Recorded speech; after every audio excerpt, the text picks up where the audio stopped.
Oops, easy.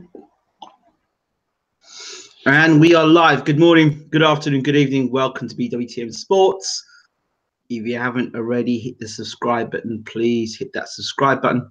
And of course, hit the notification button, the bell in the corner. And at the end of these videos, always check out, at the end we've got some videos, our latest videos we've uploaded, some other videos, interviews we've done, and the best of BWTM in 2018. So check those out.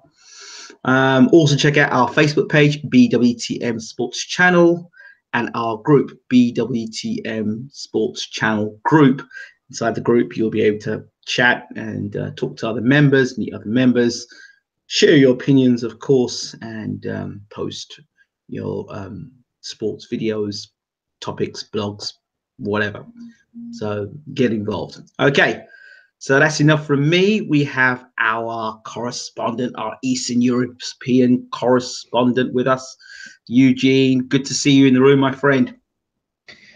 How are you doing, Ingram? I'm good. Happy New Year. Same to you. It's a good year for boxing. It's a great year for boxing and recycled boxes as well. Yep. So let's start, I think, with we're going to take the heaviest weights and then go lower, okay? Okay. So the first one is the big one, obviously Povetkin. Apparently he's off all the juice and he doesn't look good anymore. So whoever was riding his train, you are free to jump off right now because next station is disappointment. Because his opponents were not like top notch, but they want something he didn't face before.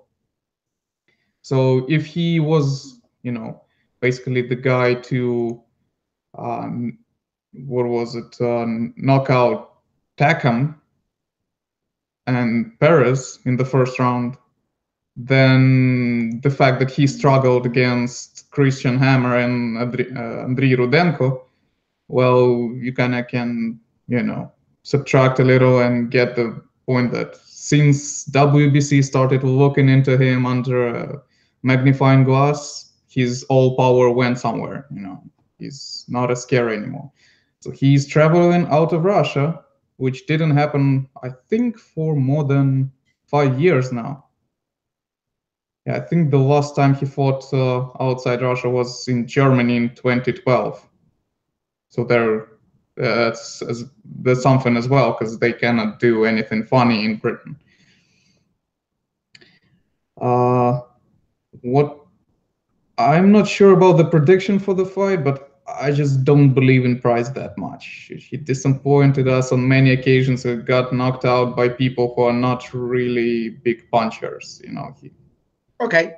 If you're going to say that, all the guys that Price has been knocked out by, okay, let's look at them. Tony Thompson, he was rated number 2 in the world at the time. Okay.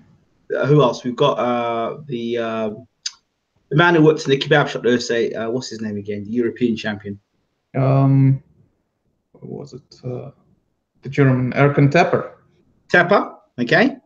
So he was unbeaten at the time. He could punch a bit, but then he got dealt with afterwards. And they found that he was on steroids or some sort of PEDs. Then he got done by Christian Hammer, who isn't that bad a fighter. He's well rated as well. So Price has been beaten by world rated fighters. He hasn't been beaten by nobodies. There is a standard you have to be to beat David Price. And if you're not that standard, you will get starched. That's plain and simple. He fought Sokolowski in his last fight. I have to say Price didn't look great against Sokolowski. And what made it worse against Sokolowski, I think Sokolowski hurt him and was doing lots of holding, and I was concerned for Paul Price. But having said all of that, and you've got to level things up with Povetkin supposedly coming off the juice. We know that he doesn't look as devastating as he once did. And he's coming to the UK. If David Price wants to make a big jump into world level, elite level, one right hand from David Price could be the difference between David Price being forgotten and David Price being on the verge of a world title shot. One right hand. That is true. He's one right hand away. You see, put this into the mix. Povetkin has been got rocked badly by Michael Hook. There is no way that Michael Hook is as thunderous a puncher as David Price. Absolutely no way. He got dropped several times by Klitschko. Now, I'm not comparing Price to Klitschko, but he's been down. Yes, he got back up. But is Price gun shy? That's the question. Can Price deliver? Can the price be right on the night? Can he land a big right hand? I've always said about David Price, he is one of the biggest punchers in world heavyweight boxing. Always said it. Didn't show it against Sokolovsky, but how many people knock out Sokolovsky? Now you've got an aging Povetkin. Let's not, regardless if he's PD or not, it's an aging Povetkin. He's an older Povetkin. So things must be getting desperate for him to leave Russia to come to England to fight. Povetkin leaving Russia to fight in England? Really? So what's the deal here? Is Price going to just roll over? Is this really what it's all cracked up to be? Are the levels that close, or are they streaks apart? Really and truly, if Price fought the way he fought in the early part of his career when he was knocking everybody out, I would have given him a big chance in this fight. If he can just take the center of the ring and hit Povetkin, you know, like the best way to describe this, the way I'd like Price to fight, is when the first round when Hearns came out against Hagler, and he just threw he was just throwing right hands from everywhere. That's how Price has got to be against Povetkin. Just ran the right hand as quick as you can and hurt Povetkin to try and get him out there. In the first couple of rounds, don't even stand around trying to use that lazy jab, which is a useless jab. Up to now, Price does not know how to use a left jab. But get out there and ping Povetkin with a right hand as soon as possible and jump on top of him. That is Price's only chance of winning this fight. He ain't outboxing Povetkin, so you can forget that. Because at some point, Povetkin's going to step in, crack, and we all know what's going to happen there. So he's got to keep Povetkin at distance and just let that bomb go. And if he can do that... If he executes that plan, but Povetkin still doesn't go down, we know that Povetkin breaks a 7th sweat as the moment somebody gives him a fight. Because he only can bully people, you know? Yes. When somebody sticks a jab to his jaw and lands a few good right hands, well, presumably there is an octodog, then people can see that he's struggling. He's losing a lot of energy, and his all attempts to make something happen, they go down the drain because he's a short heavyweight. He's 6'2", I think. Yes. So Price is what? 6'6", 6'7"? Mm-hmm.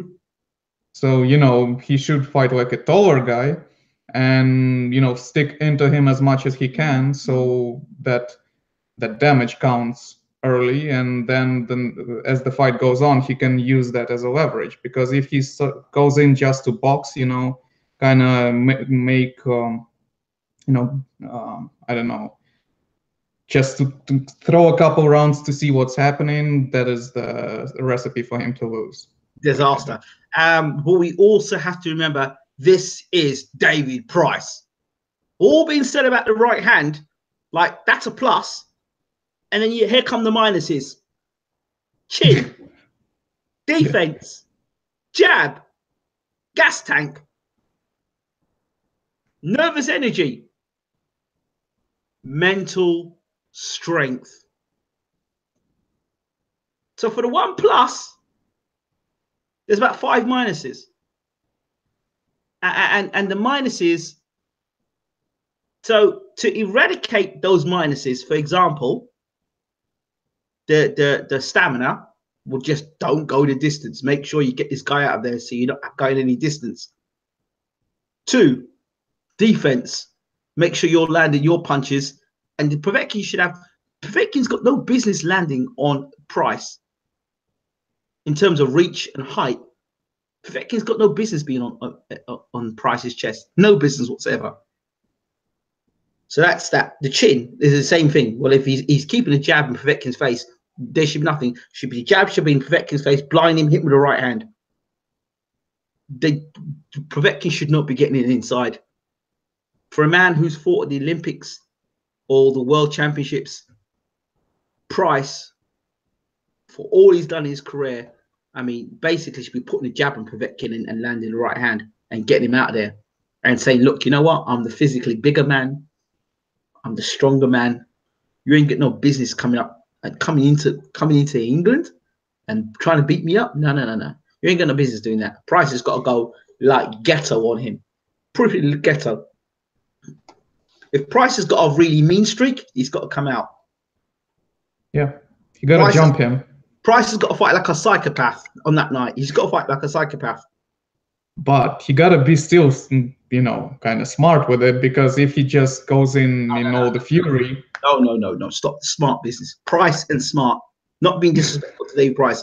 Price and smart. Once you start talking about being smart, you're talking about boxing.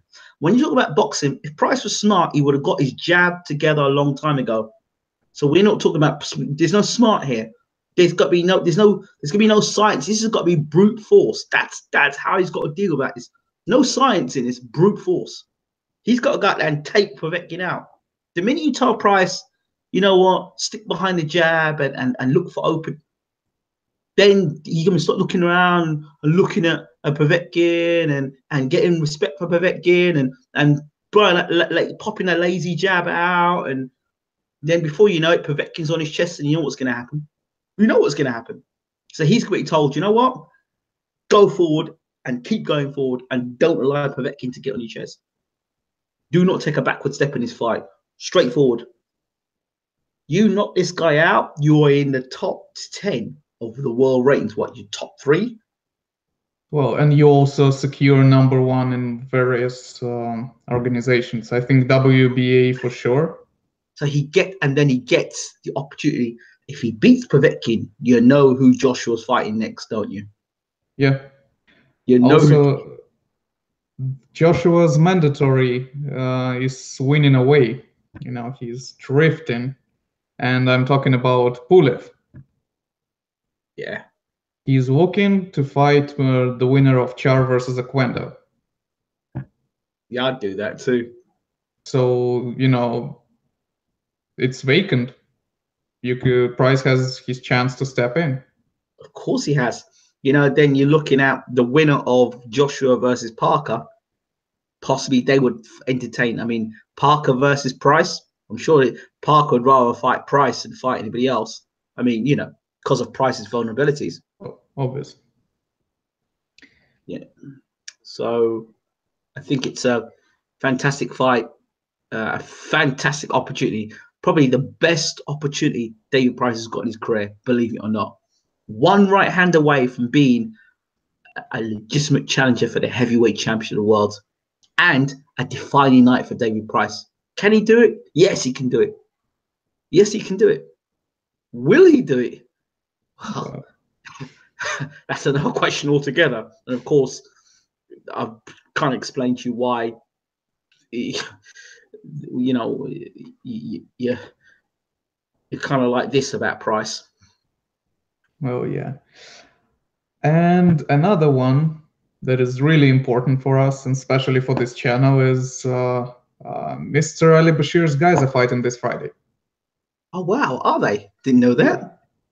They're fighting in South Africa. Yes. So I don't know about the WBC youth title. There was, or was it silver youth or something like that? It was supposed to be vacant for this fight. But now Sirenka's opponent was changed like a couple weeks ago. So it might not be applicable because I don't know. But I hope he gets gets that title because it will open possibilities to fight tougher opponents. Of course. When you have something to basically show in front of you, there's a title, you want to get it, you gotta fight me. Yeah, it's good news because we've also got the Ruhen Visser. I spent some time over Skype with Ruhen Visser and Vlad Tsarenko, and particularly Ruhen Visser. Got to meet his dad and where Uncle Bashir is staying, and there's good feel to the camp. If you look at Ruhen Visser now, he's lost about 25 pounds in weight. So he's looking in really good shape. Ruhen Visser, of course, Vlad Tsarenko is in good shape anyway. I mean, so both guys. I would kind of disagree. He's a little bit too much on the iron. He's pulling up too much steel. I think he needs to drop like 15 pounds because he's fighting at about 45, and he's what 6'4", I think. So if he's at 230, I would say it's going to be better for him. Yeah, I think they're both in great shape. From what Bashir is saying, they're both. Well, you can see the work that Ruhen Visser has put in. So he's put in some tremendous work there to have lost all that weight in such a short space of time. So he's fighting for the South African heavyweight title. He wins that, then obviously that puts him in a good position, doesn't it, for the future? Obviously. So we're gonna be looking for that, and we're moving to cruiserweight. Cruiserweight, yes. Oiling division. Where do we start with that? Oh, where do we start with that? Let's talk about what happened. Let's talk about Usyk versus Bradis first. Yes. I am worried. I'm seriously worried because Usyk was not effective against Bradis, and he was fighting with no apparent reason. We know that Bradis is the guy who knocked out cold Manuel Char. Okay. That is not the guy you want to fight with. That's the guy you want to, set up in the place you want him to be. And Usyk did none of that. He was more about having a good fight and good performance.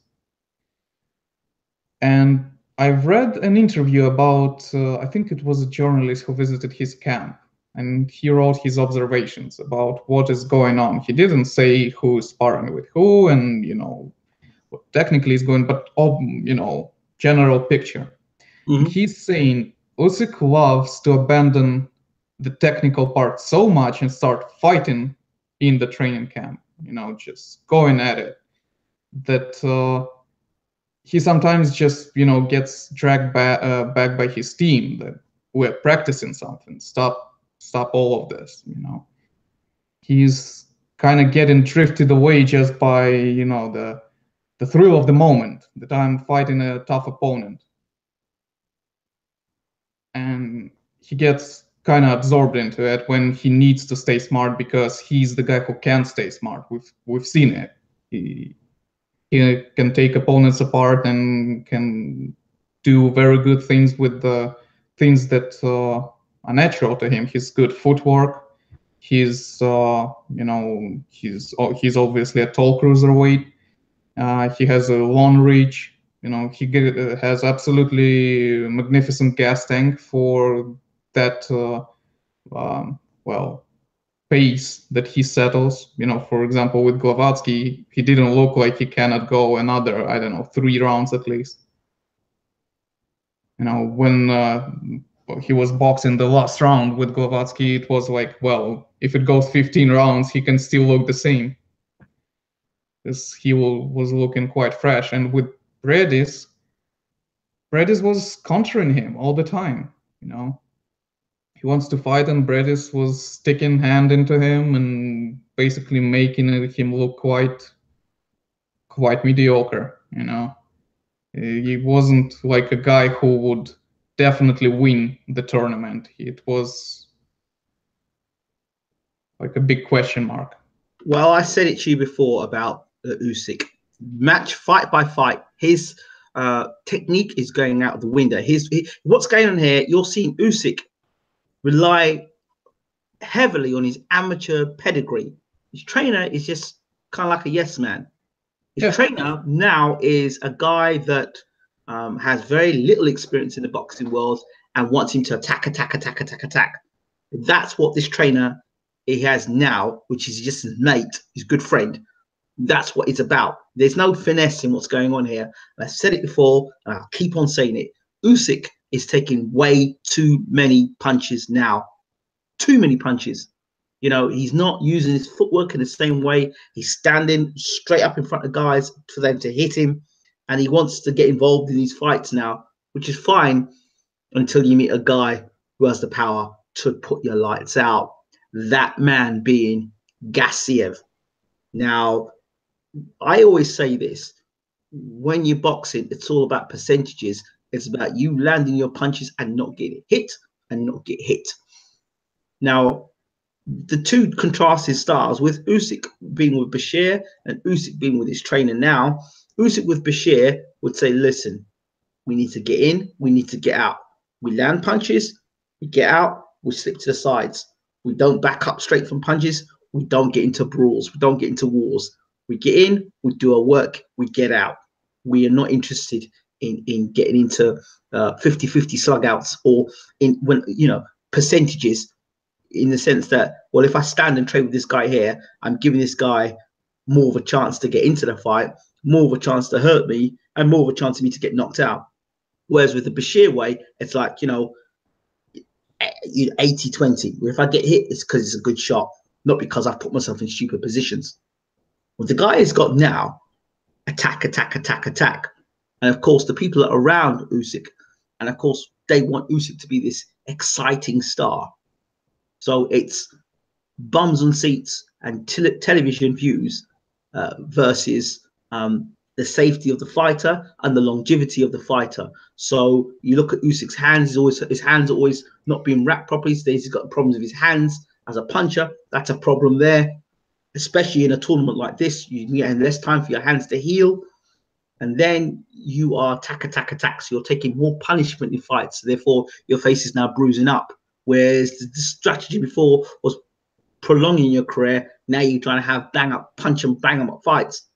And then now you're going to fight Gassiev, who would love a situation like that. He'll love that. More than anything, he wants Usyk to be in front of him. And because the percentages of, say, under Bashir, the percentages of Gassiev and Usyk and Gassiev landing on Usyk was a lot less, because Usyk would have been using his movement. Now, under this trainer now, the tactical side of things will be questionable. And Usyk's getting himself into a rut. Now, nobody's saying to him, don't do that. Usyk's getting himself into a rut. So now he goes and fights Gassiev. Is his amateur pedigree enough to see him through against Gassiev? Is the style he's got now enough to see him through against Gassiev? Because at some point, Gassiev is going to clip him. And you've seen what he's done against a guy who I think punches harder than Usyk. You saw what he did to him. Oh, yeah. Well, the thing is that worries me most about Gassiev versus Usyk is I don't think Gassiev will go for his chin. Go for his body. I really don't. Yeah, because when you watch Better BF versus Usyk in amateurs, that was a body shot that was counted on. There was a standing knockdown. But you can see the moment he lands, he just drops his hand and puts the glove on his liver, and the referee stops immediately and starts counting, because he sees that, well, if he lets him go like that, he's in too much pain. So the chin of Usyk is not questionable. We've seen that he can take good shots, really good shots. But the body shots is something that will take his legs off. And he's vulnerable there. I don't say he has like a glass liver or something, but if Gassiev, with his tremendous punching power, lands on his body, he's going to feel it, and he's going to feel it good. I see Abel Sanchez because Abel Sanchez, they're very meticulous about being brutal. They like being brutal. This is the first guy in the tournament that Usyk's fighting, who his main intention is to cause damage. Other guys are box. Gassiev is seek and destroy. He is what I call the cruiserweight Golovkin, and this guy actually knocks people out. He knocks people out for fun, Gassiev, and he's knocking out good guys as well. Not knocking out, he's knocking out top fighters. In that last fight against Dorticus, I mean, he knocked him out, and a lot of people thought Dorticus could have won that fight. Mm-hmm. They thought coming in, it wasn't like, oh, Gassiev's going to win the fight. They thought, you know what, Gassiev could get himself knocked out in this fight. And look what happened. So for me, the strategy, I believe, Abel Sanchez says, listen, he'll say, from what I know of Abel, he'll say, look, this guy is a better boxer than you. Or he will say, this guy's a better boxer. But can he box when we turn the heat up on him? Can he box with his back against the ropes?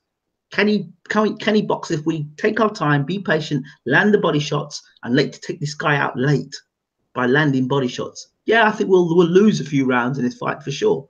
But we'll catch up with him, and we'll have a late onslaught. Take his legs away from him, and look to come on late. From round 8 onwards, come on late, and go for it. Because it's all right having stamina against guys who are not working your body. It's all right going and have stamina against guys who are not taking an approach to actually chop you down. That's all right, and you're allowed to do it, and you can control the fight. But when a guy's putting it on you, and he's landing heavy shots on you, and he's hurting you, and you're having to now think about your defense and everything else, it's a different proposition altogether. And I said before, I'm not confident of Usyk in this tournament, and more and more, every time I've seen Usyk, he's taking more and more punches, and every time he does that, he's opening the door more and more for Gassiev to get in when before the door was shut. And another thing that I think worth mentioning is the scoring cards in Bradis versus Usyk fight. On one judge gave him 114, 114, right? Yep. Basically, if another judge would do the same, they would go to the other judge, the fourth one. And if it went to scoring the last round, he would have lost the fight. Okay. Because even though his task is to win the tournament, he's too much obsessed with that fighting, and he couldn't even secure the last round just to make sure that, if something goes fishy, he kind of can slip out. Okay. And with this one, I think even if Gassiev doesn't knock him out but puts so much damage to his body, I think that he'll just not be able to do what he does best. And then Gassiev just level him with him, and I can see Gassiev even winning on points if Usyk is not careful. I think for this fight, Usyk wins on points, Gassiev wins by knockout. Can't see Gassiev win this fight on points. I can. He shouldn't if he does enough damage to slow him down, but not enough to basically knock him out. And Usyk will be hiding behind the block and try to move, but he will not be moving as effectively, and he won't have as much gas. That kind of thing. Interesting. Your good friend's in the room, by the way. Bo Bland, he's in the room. Oh yeah. I just sent him an invite. What's up, Bo? What's up, Bo? We've just sent you I've sent you the link. If you've got time, sent you a link to jump in the room and talk some Eastern European boxing. It'd be fun to hear what you think about Eastern European boxing. Okay, so carry on. So another thing is basically the insight from Usyk's camp, and says that Usyk is a big control freak. Yes. He basically needs to know everything that is going on in the camp and count, basically every second of it. And that was the problem with him and Bashir, because Bashir is the main guy in the camp. He basically tells this, you're my fighter, let me take care of all the bullshit, you gotta do what I say. You know, forget about anything. We're doing what I say. I have a plan. You know, there will be time for questions. I'll answer them later. But right now, I need you to focus on the task that I put in front of you. And Usyk is completely not like that. At one hand, he's a total control freak, and the other one, he abandons the basic, you know, the basic preparation that they do. So they prepare for certain things, and then he goes in and fights. You know, I don't think that they basically prepare to knock out the other guy. So what's the whole point of, you know, getting a brawl inside the ring? Just he enjoys the thrill so much that his trainer cannot tell him no. Sounds very much like Klitschko, very much like Kovalev. That same sort of mentality where you've got a trainer you don't really respect. You got him there, you know. Absolutely. I don't need you really. You're just there as a face, but really, I run the show. Oh, basically do what I'm too bored to do, you know. That's what you're there for. Like Kovalev was saying, to hold the mittens, you know. That's it. That's the whole thing, that why are you there. And with Klitschko, well, he didn't say anything, but we can see, you know, you can read between the lines that Banks is not his trainer. He's just, I don't know, he's personal assistant. You know, he's like a secretary that basically organizes things. Yeah. I think the man's in the room. Bo, are you there? Yeah, there he is. Yeah, can you hear me? I can't see you, but I can hear you. Oh, okay then. Yeah, what's going on, fellas? What's going on, Bo? Doing great. How are you? I'm all right, man. I'm all right, man. So you guys are talking Usyk and Gassiev? Yeah. Eastern European boxing, but yeah. We just finished the heavyweights. We're just down now to the cruiserweights. Yeah, you know, it's actually a shame that there's not more notoriety in that cruiserweight tournament. I'm talking about as far as it's getting all the notoriety on the Europe side, but it's getting no American coverage at all. Period. And that's a shame, because those are all top quality fights with top quality opponents. You got every champion in the fights. Yeah, that's a shame. Oh, by the way, Paul, there is the fight with Aquendo and Char is happening in Chicago, so you can visit your old friend. Get splattered. What happened now? I said you can visit your friend getting splattered by a man more Shah. Who is that? Fres Aquendo. He's fighting in Chicago. Oh, wait a minute. He's fighting. Who is he fighting? Char, WBA regular. Nah, yeah, Fres Aquendo, but who is he fighting though? Manuel Shah, the champion. He's fighting Manuel Carr? Yeah. Wow. Oh my God. Manuel Carr, really? Oh my God. Char, not Carr. Char. So you're thinking Char. Okay, so you're thinking Fres Aquendo is gonna take an L, huh? Oh, look, he's already taking offensive. No, so you think Fres Aquendo gonna take an L? He's gonna take an L like Luis Ortiz is gonna be taking an L shortly. Hey, that is very. I'm not gonna argue that. I believe there's a good chance he might. Very good chance he might take an L in that fight. He might not get out of 3 rounds. I think he'll get splattered as well. I really do. I just keep feeling he's gonna get splattered. No, I think it might happen. I think he'll be winning it. He'll be winning. He'll be outboxing Deontay, and then he'll get caught like around the 7th or 8th round, and that'll be it. That's what Peter Fury said. But I think he's so slow, slow-footed, and I think Deontay's got to take his chances early and get him out of there as quick as he can. Come on, Ingram, way of the granddad. Of the granddad.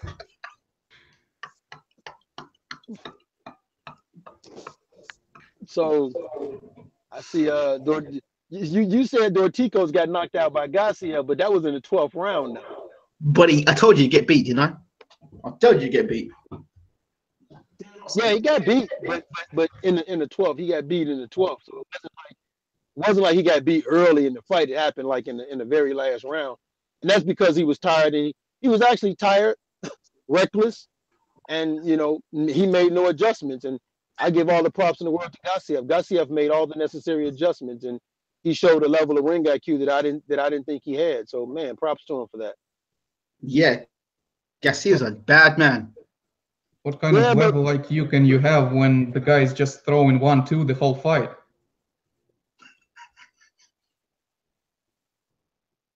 I mean, if Dorticos at least tried to make something, he threw what, 4 uppercuts for entire fight, 4 uppercuts. That's it. He was just afraid to fight him on the inside. Bo's gone quiet again.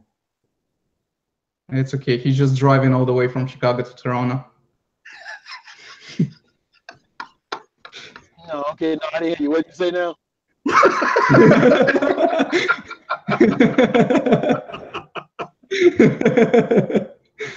So Dortiz got beat, unfortunately. But it depends on who you're supporting at the time.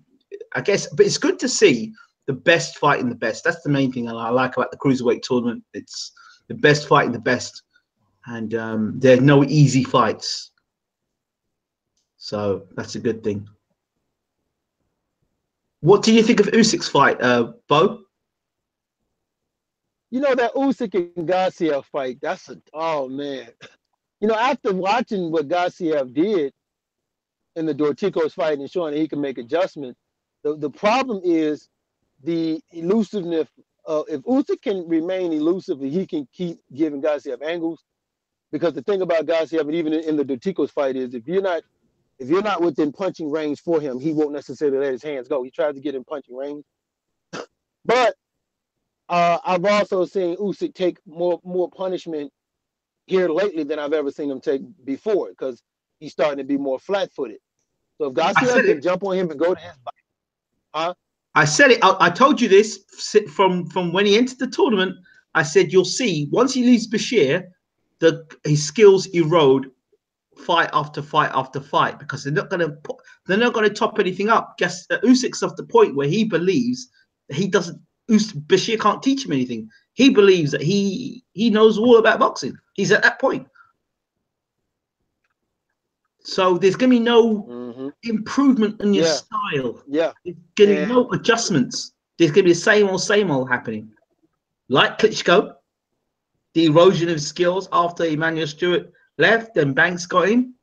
Same old things happening over and over and over again. History repeating itself. We know what ends up happening at the end of this. If it doesn't happen in this tournament and he decides to move up to the heavyweight division, boxing is an unforgiving sport.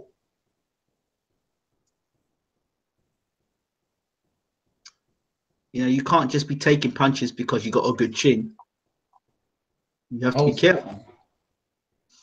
About cruiserweights, the WBA title that Dorticos held is now vacant. Is it? Well, not the super. The super title, Gassiev has it.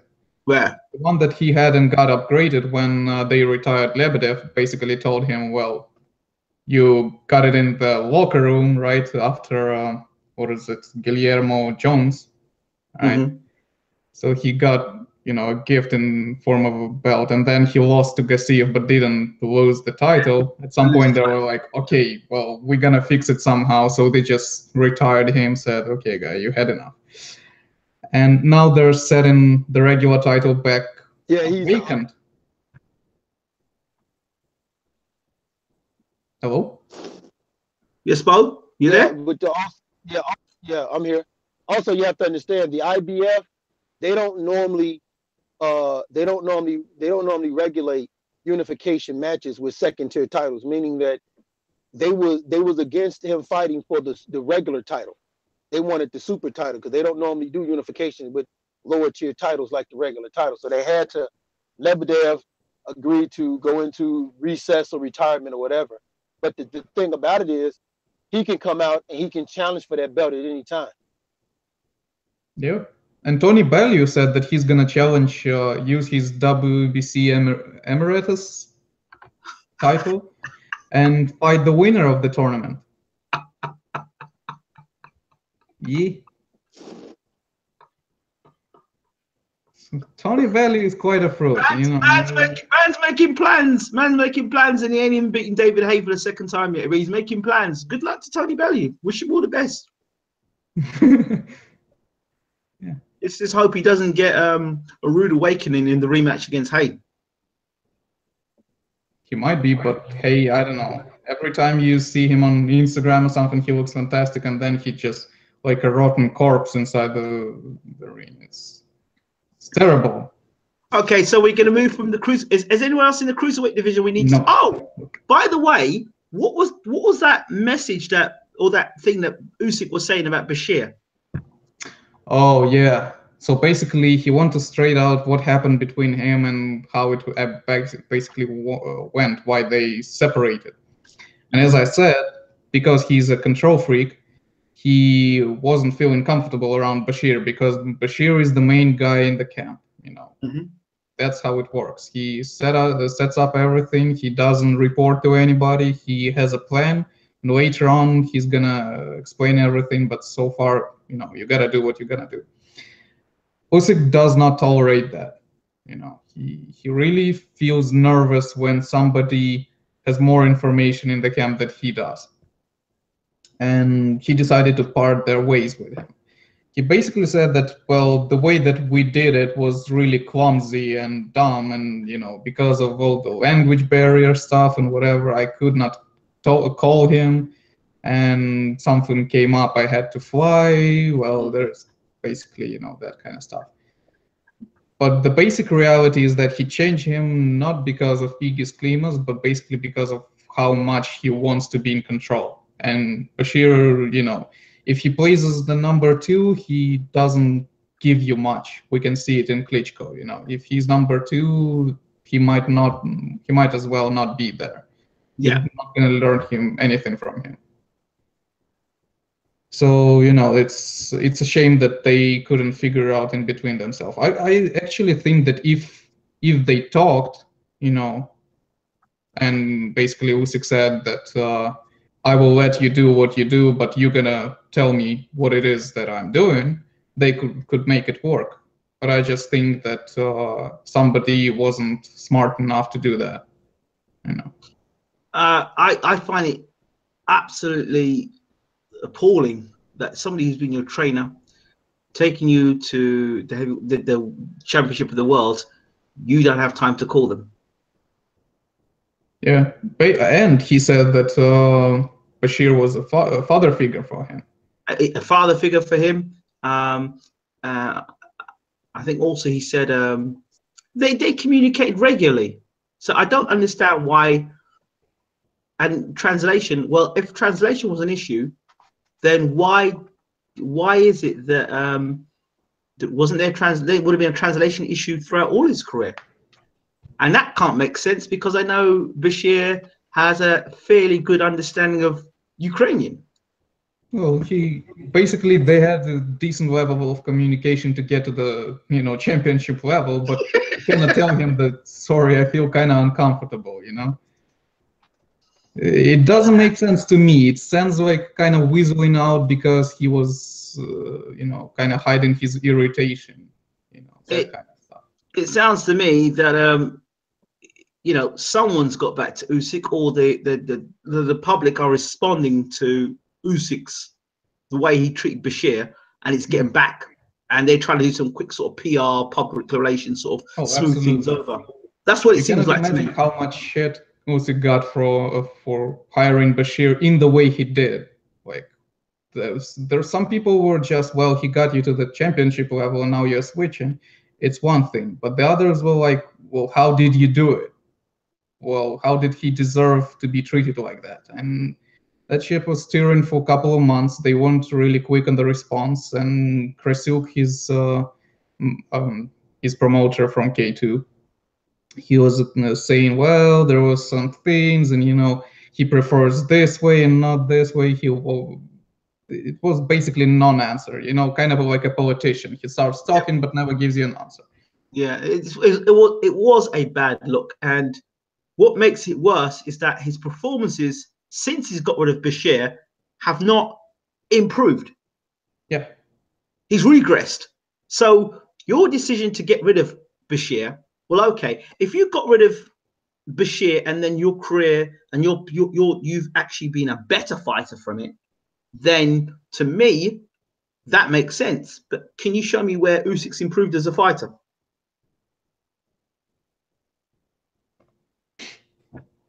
We can't. That's the whole problem. It's like it's a lose-lose situation.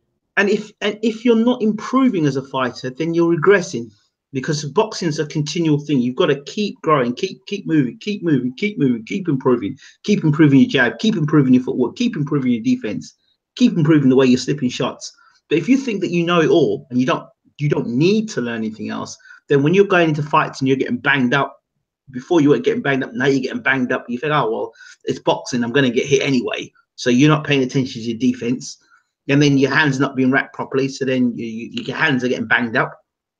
Before you know it, Lennox Lewis had the similar situation. You remember Lennox? He came out the Olympics, and he picked up a trainer. I think he picked up at one point he had John Davenport. Then he picked up Pepe Correa, and then he got knocked out because he admitted that he's relying heavily on his Olympic experience. His amateur pedigree is what was helping him in the pro game. Eventually, got found out. You know, all these guys who get Olympic gold medals, I do wonder if they have this, I don't know, it's arrogance or ignorance, because I've seen it with a few of these fighters. Lewis has done it. I'm seeing Usyk do it. James DeGale's doing it. They are relying very much heavily on their Olympic pedigree. And somewhere along the line, their relationship with the trainer hasn't been fantastic. You know, you look at James DeGale now, and he's taking punches. Look at DeGale, another example. Slick boxer. You look at how he boxed in the Olympics. Now he's sitting on the ropes and taking punches. He's not developed as a fighter. He's stuck. Why? Because he's not a trainer. Is teaching him the technical value of defense and attack, being defensively responsible. So now you look at DeGale, and now he's just lost the tracks. You know what I mean? So that's where your skill level is eroding all the time.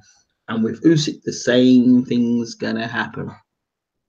It's just a matter of the opponent being able to capitalize on those mistakes. Will it be Gassiev? I don't know, but that door is opening. The thing that I would say is that Gassiev now has a better, kind of mind behind him than Usyk. Yes. And he's got an actual proper team set up with Abel Sages, because Abel Sages won't let anything go. I mean, he's going to train him diligently. Yeah. And you've seen the growth of Gassiev through the tournament.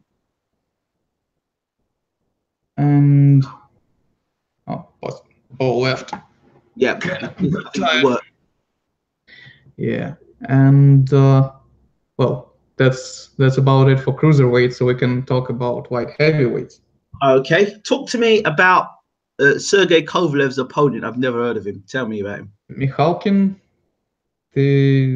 nothing interesting. It's a piss fight. You know, just they're basically feeding him fighters that not gonna create any troubles for him to restore his ego after, you know, all that. I don't know. I guess he kind of burned out against Ward, you know, and now he needs to restore his confidence really gradually. You know, so the guy keep falling against him, and he's the man on HBO. You know, everything's going fine. I don't think he's gonna unify anytime soon, especially if Bivol looks devastating against Pereira, or vice versa. How do you see the fight with Bivol and Pereira? Two ways. Bivol is kind of guy who goes in and then it starts accelerating. You know, he's pretty good, but the thing is, Pereira, he can get caught and get dropped, but then he wakes up and everything turns around. Like, you know, he flips the table basically on you, and he starts doing things properly.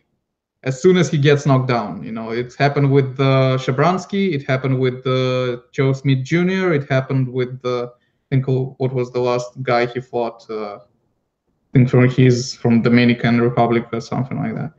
Yeah. Yeah, so that's the thing about him. If he drops down but wakes up, he can create things for him.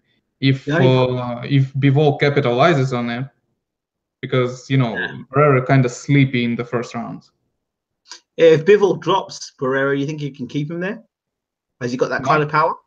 Oh yeah, he might. The thing about him, he has a really good amateur career, and he's really smart.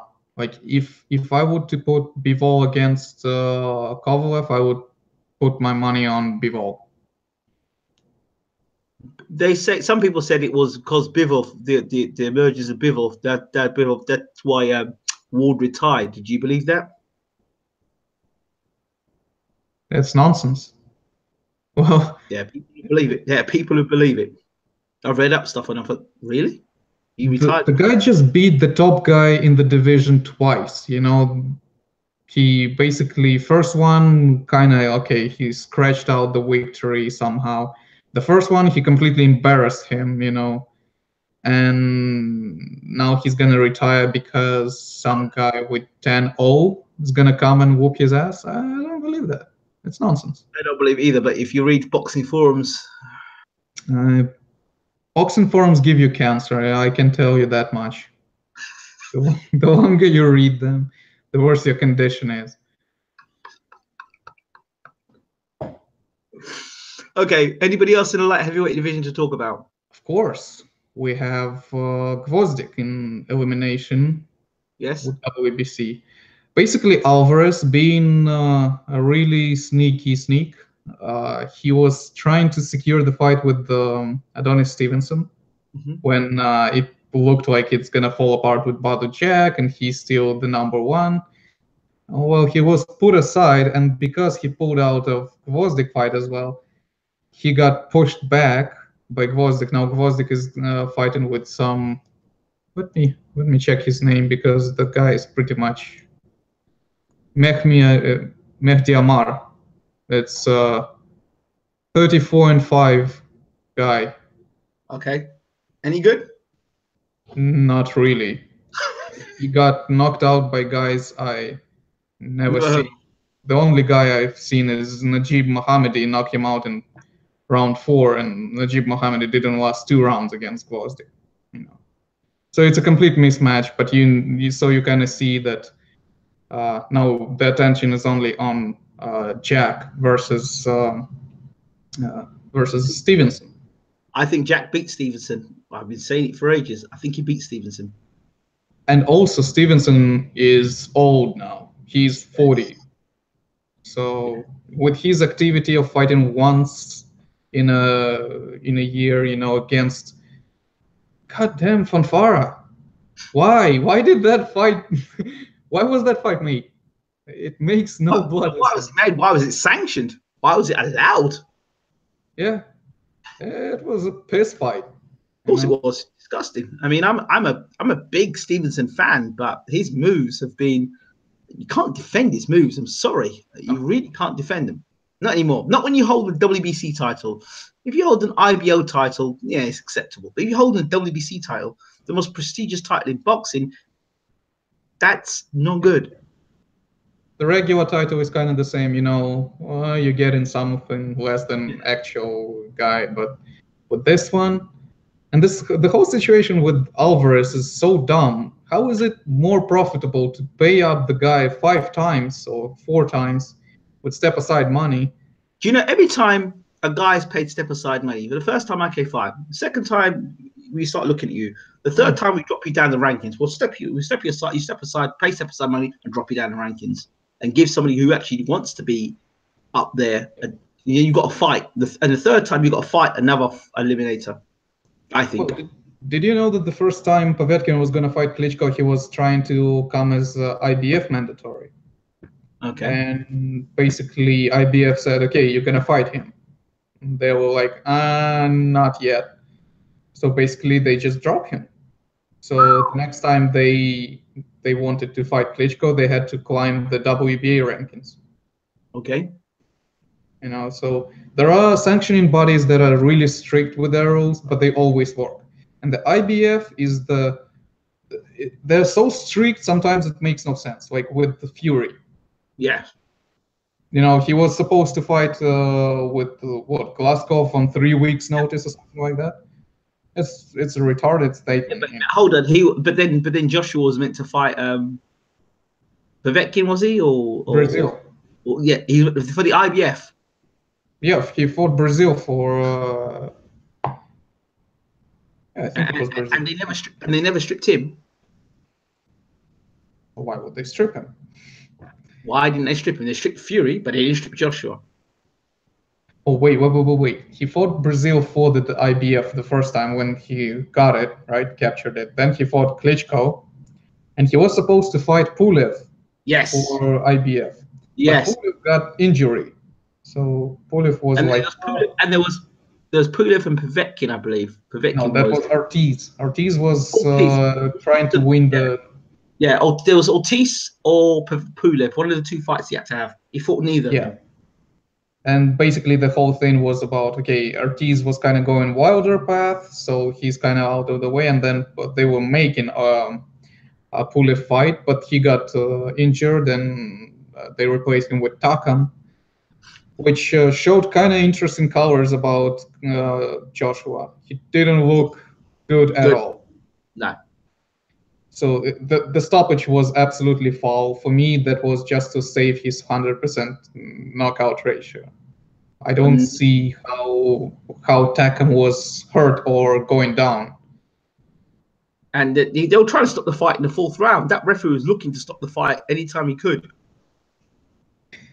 Yeah. What can he do? Yeah, and basically he doesn't defend his title for quite a long time, but we'll see about that. You know, I think Vitaly Klitschko didn't defend his title for 4 years because of injury. He had a back injury, I think. Yeah. Let's see. Any other news? Well, apparently Lomachenko-Linares fight fell through. And that's a big disappointment. I would love to see that fight. Right after Rigondeaux, you know, with the guy who is taller, who got a greater reach, you come into his division to rough him up. Then you can say a few things to Garcia as well. You know, Mikey Garcia say, well, I got the guy you wanted to fight. What about?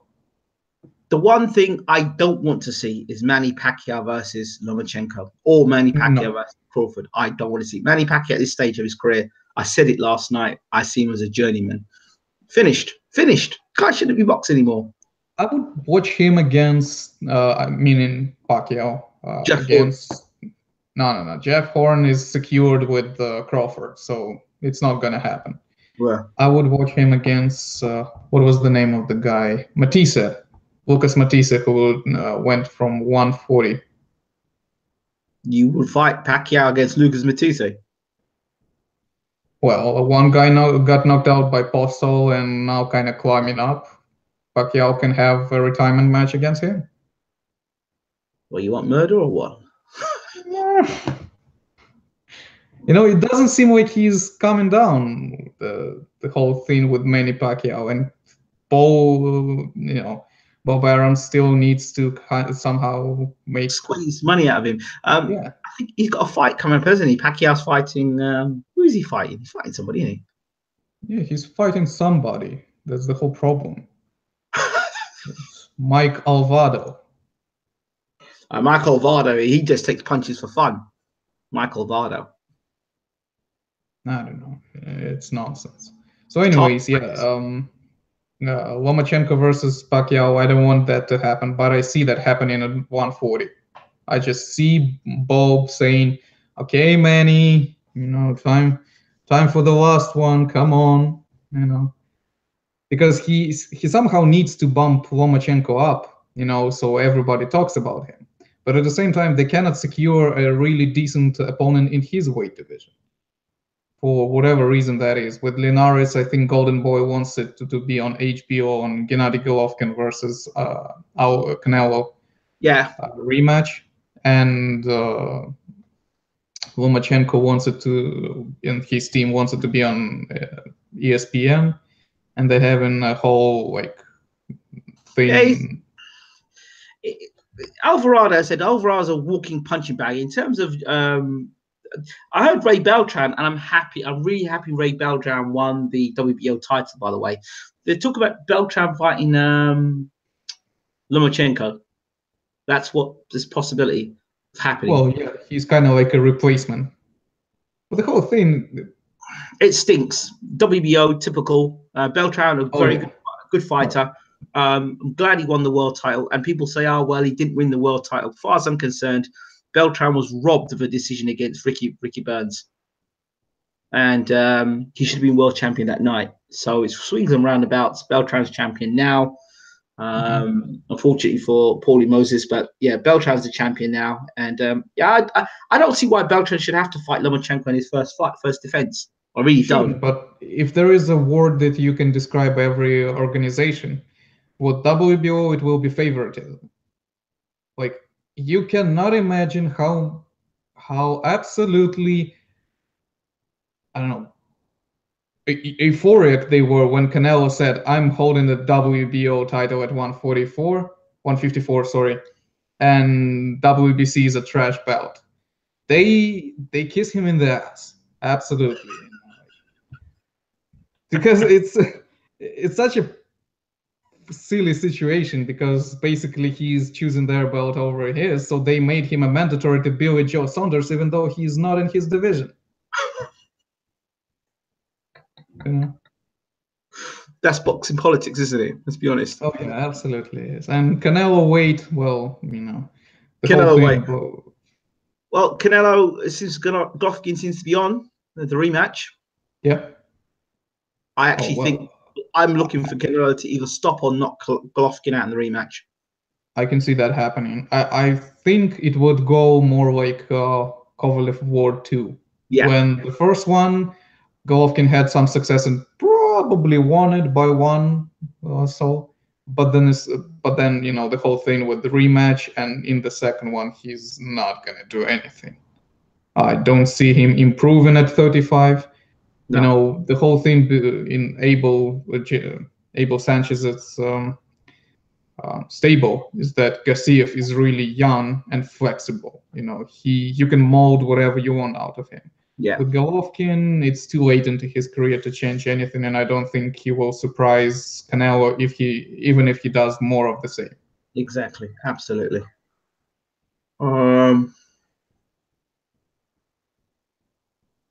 Yeah. Canelo hit him below the belt then? Question mark. So, anything else that we need to be aware of? I don't think so. I think we're just something random to talk about. Callum Smith's opponent, the kickboxer.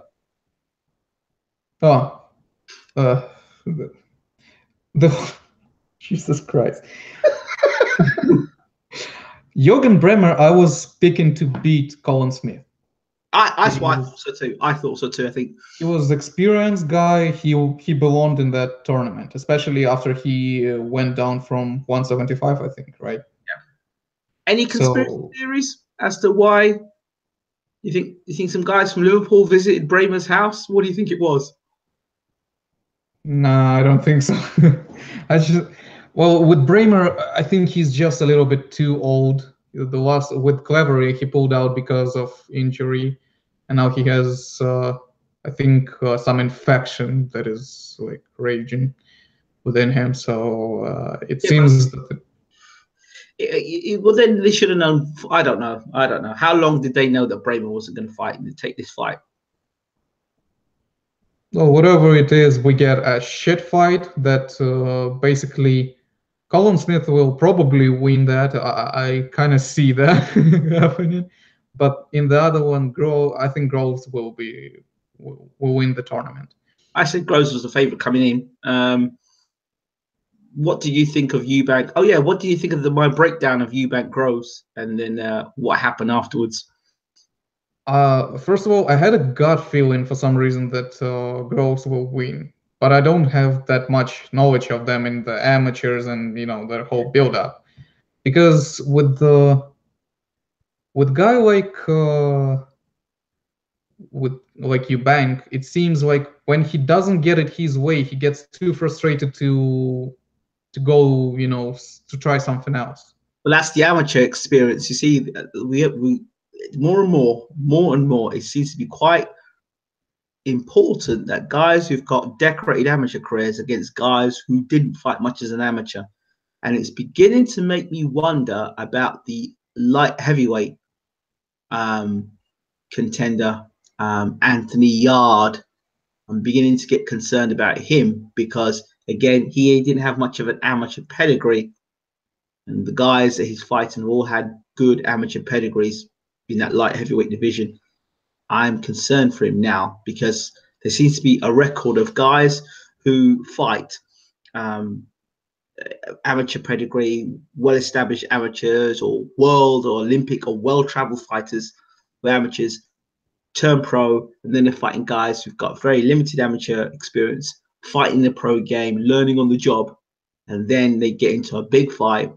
And that guy who's had all the experience as an amateur is able to call upon that experience and had so many different styles thrown at them, and it's fighting so much at a higher level that it shows in a fight. We saw it against a Coley Chamberlain. We've seen it with Ahara Davis and Josh Taylor. The list goes on and on. So, yeah, and it's actually sad that people see the whole idea about professional boxing is that it's the same as amateurs, just more of it. And it's kind of not, because in amateurs it's all about volume, about out punching, about going at it. You don't see them throw in a few rounds just to figure out who your opponent is, right? okay. So there are no setting up traps like that. There are no teaching that after that punch I'm gonna throw this. Yeah. So once you taught him that, you surprise him and bang, he's on the ground. It's just not happening in amateurs because everything is quick. Yeah, absolutely. Professionals, it's a whole new game. There are levels to this game. Bramer building a new boxing gym on the site of. Did you read that? Yeah, I did, on a medical facility, and probably caught a virus. I don't know if that's true or not, but if it's not true, it's funny. I think he's just, what he's 39, 40. And I think he's just, weared out. Yeah, of course. Anything else? Oh, your thoughts on the Carson Jones mini doc? It was the first time I've ever done something like that. It's good. I liked it. You know what? I need you to gather two things. I need you to ask first Lucas Brown, and second, what was it? Bermain Stavern, about preparation in a hostile environment. Because Lucas Brown got his foot spiked. Okay. Basically, when everything is against you, how do you keep it all together? I have some. I've got something to tell you, but I'll have to tell you off here. I can't obviously tell you on here, but it's interesting. I actually mentioned that, so I'll tease something off here. But yeah, definitely we'll talk about it. I'll do what I can with that. Joseph Parker, we'll try and talk to his people and get some news on that as well, to see the big fight coming up soon. I'll have to do a breakdown for that as well. So yeah. Anything else? Any other videos you listened to or watched on the channel? No, well, now that I think of it, Birinchik, you remember him? He was in the camp with Bashir and Usyk, the silver medalist. Yeah. What's going on with him? He's climbing up the ranks. He's doing pretty good so far. He's not as fast-tracked as Usyk was, and he's been 30-something. But he looks promising so far. The problem with him is he's training under Vatamanyuk. Okay. So basically, we won't see him really. If he goes with what he's got from amateurs, and it's gonna be enough, that's good. But I don't see him improving much. I think he's gonna be just not on the, at least with Usyk, we see rise up, from what he did in amateurs. That was absolutely fantastic. And then the whole thing about beating Holyfield's record and stuff like that. But other than that, it's just it's a failure in the making. At least that's my feeling. I'm feeling it too. The guy that Joe Joyce fought, I can't remember his name, but he sounded like he's from Eastern European fighter, was he? I don't think he's from Eastern Europe. I think he's from Balkans, like Bosnia or something like that. Was he? Okay. Let me double check. Yeah, but and Pulev's younger brother is climbing up the rankings in cruiserweights. Yeah, I heard. I don't know. He spent a lot of time in amateur for some weird reason, but so far he's doing fine. Yep. He hasn't fought anyone, who I would rank, but let's see. Let's see what happens. Okay. Do you remember that guy? Do you remember the Mayweather video where his father? His father was in the ring fighting with Charlie Zelenoff. Oh, God damn it! I remember. You remember that? Yeah. Yeah. I remember. Do you remember that guy? Do you remember when Zelenoff sucker punched Mayweather? Yeah. Jumped on him from behind. Yeah. And then you remember the guy that jumped in the ring and started beating up on Zelenoff? Mm-hmm. That's Liddell Rhodes. Oh wow. That was in the documentary. That's Liddell Rhodes. Interesting. He's a tasty little fighter, and he's got a mean left hook on him. Real mean left hook on him. Well, after that, you need to watch Zelenoff versus Wilder. That was quite something. Zelenoff got beat. I heard he got beat in a fight recently. He got beat up. It's just the whole thing with him coming into Wilder's camp and, I don't know, calling him a bum or something. He just slapped him with he had a glove on, but slapped him with an open, palm, and the guy just flipped. I was surprised that Zelenoff actually was able to stand up to the power because he got hit with a good shot. He took it. I don't think Wilder was there to murder him. He was just slapping him. If Wilder really wanted to starch him, Zelenoff would be in a hospital and Wilder would be in cuffs, because that is just... Okay, right. Is anything else you want to talk about before we go? No, I think we covered everything so far. We'll see what happens with the light heavyweight. It's coming up with Lomachenko. It seems like they're going to fight Beltran after all. And we'll see when it goes from there. One final point. Andy Lee has retired. Thank you, Andy Lee, for the memories. For him. Well, I think that's it. Eugene, for people who want to catch you on Twitter, how do they catch you? Better not. No, I really don't write anything important on Twitter. Sometimes when I have something to say, I'll direct it to you. You can retweet it, but other than that, I pretty much, there's no interaction or whatsoever. You need to get that guy that obviously was a pro Povetkin fan. We need to get him back on your Twitter page, wherever he is. Oh, did you watch the Icarus?